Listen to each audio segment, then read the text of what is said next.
আসসালামু আলাইকুম। আপনারা সবাই কেমন আছেন? আশা করি ভালো আছেন। আমিও ভালো আছি। আজকে আপনাদের সঙ্গে ফুলকপি আলু রান্না করব, রান্না শেয়ার করছি, যেটা কিন্তু ভাত, রুটি, পরোটা সঙ্গে জমে যাবে শীতের সময়।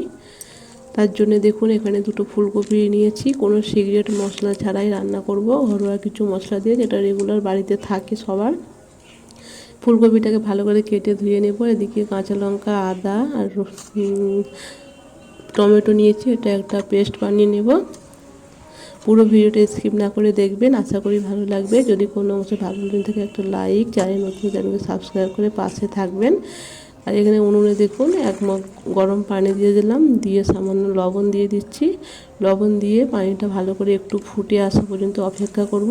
ফুটে আসার পরে দেখুন আমি এখানে ফুলকপিটা ধুয়ে রাখা ফুলকপিটা দিয়ে দিচ্ছি, দিয়ে নাড়াচাড়া করে 3 মিনিটের মতন ভালো করে ফুটিয়ে নেব, যাতে ফুলকপির ভেতরে যদি সবুজ ভাব থাকে আর পোকা যদি থাকে সেটা চলে যাবে। ওই জন্য ফুটিয়ে দিয়ে 2-3 মিনিট, বেশি নয়।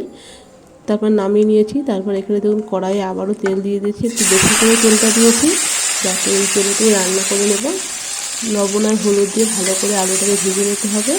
আলুটাকে আমি এইভাবে কেটে নিয়েছি চৌকো চৌকো করে, ভালো করে ভেজে নিয়েছি। দেখুন আলুটা আমার ভাজা হয়ে গেছে, আলুটা আমি তুলে নেব। এইভাবে ভেজে নিতে হবে, সেদ্ধটা না হয়ে যায় সেদিকে লক্ষ্য রাখতে হবে।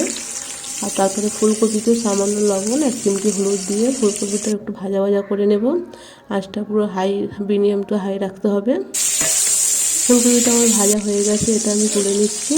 এবার রান্না করব, তার জন্য আবার উনুনে আমি কড়া চাপিয়েছি।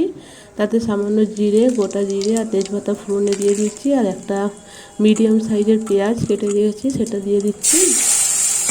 আপনারা কেউ নিরামিষ খেতে গেলে পেঁয়াজটা স্কিপ করতে পারেন। আমি এখানে পেঁয়াজটা অপশনাল দিয়েছি, পেঁয়াজটা নাও দিয়ে করতে পারেন যদি নিরামিষ খান। আর এখানে কিছু মশলা আমি রেডি করে নিচ্ছি, ততক্ষণ পেঁয়াজটা একটু ভাজা হোক। প্রথমে মরিচ গুঁড়ো দিয়ে দিলাম, হলুদ গুঁড়ো সামান্য দিয়ে দিচ্ছি, তারপর ধনিয়া গুঁড়ো, জিরা গুঁড়ো দিয়ে ভালো করে এটা একটু পানিতে ভিজিয়ে রেখে দেবো, যাতে মশলাটা ভালো করে ভিজে থাকে। আর একটা সুন্দর, কিন্তু যখন রান্না করবেন একটা বাটা মশলার গন্ধ আসবে, ভালো লাগবে খেতে যদি এইভাবে করতে রাখতে পারেন কিছুক্ষণ। আমি এটা 5 মিনিটের মতো রেস্টে রাখার পরে এখানে দেখুন পেঁয়াজটা আমার ভাজা হয়ে গেছে। তারপরে এখানে যে পেস্ট বানিয়েছিলাম আদা কাঁচা লঙ্কা পেঁয়াজের, আদা কাঁচা লঙ্কা টমেটোর, সেটাও দিয়ে দেওয়ার পরে সামান্য কষিয়ে নিয়েছি। এখানে ভেজে রাখা আলুটা দিয়ে দিয়েছি, এটাও আমি 2-3 মিনিটের মতন কষিয়ে দেবো। এখানে আমি কিন্তু কোনো মশলা এখনও দিইনি। ভালো করে একটু কষিয়ে নিতে হবে, যত সুন্দর করে কষাবেন তার টেস্টটা আরও সুন্দর হবে। আমি ঢাকনা দিয়ে কষিয়ে নিয়েছি। এবার এখানে আমি দিয়ে দেবো অল্প একটু পানি, যেহেতু নিচে লেগে যাচ্ছে।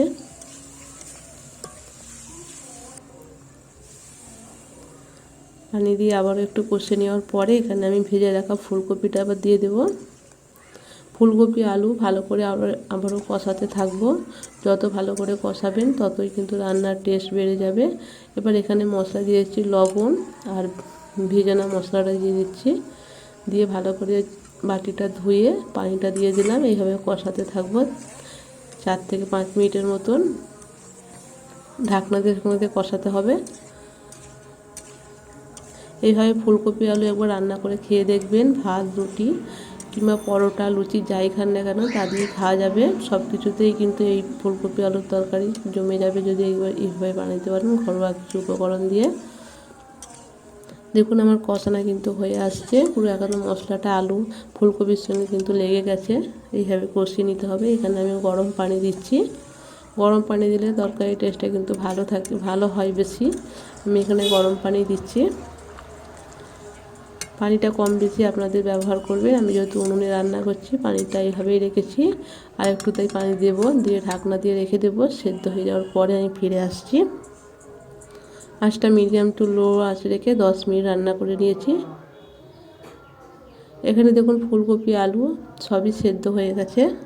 হয়ে যাওয়ার পরে এখানে আমি গরম মশলা দিয়ে দিচ্ছি, দিয়ে আবারও নাড়াচাড়া করে 2 মিনিটের মতো উনুনে ঢাকনা দিয়ে রেখে দেবো।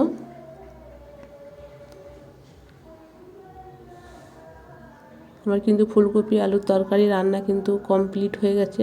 এবার আমি একটা জায়গায় পরিবেশন করে আপনাদেরকে দেখাচ্ছি। দেখুন কত সুন্দর কালার আসছে, আর খেতেও কিন্তু দুর্দান্ত হয়েছে যদি এইভাবে বানাতে পারেন ঘরোয়া কিছু উপকরণ দিয়ে।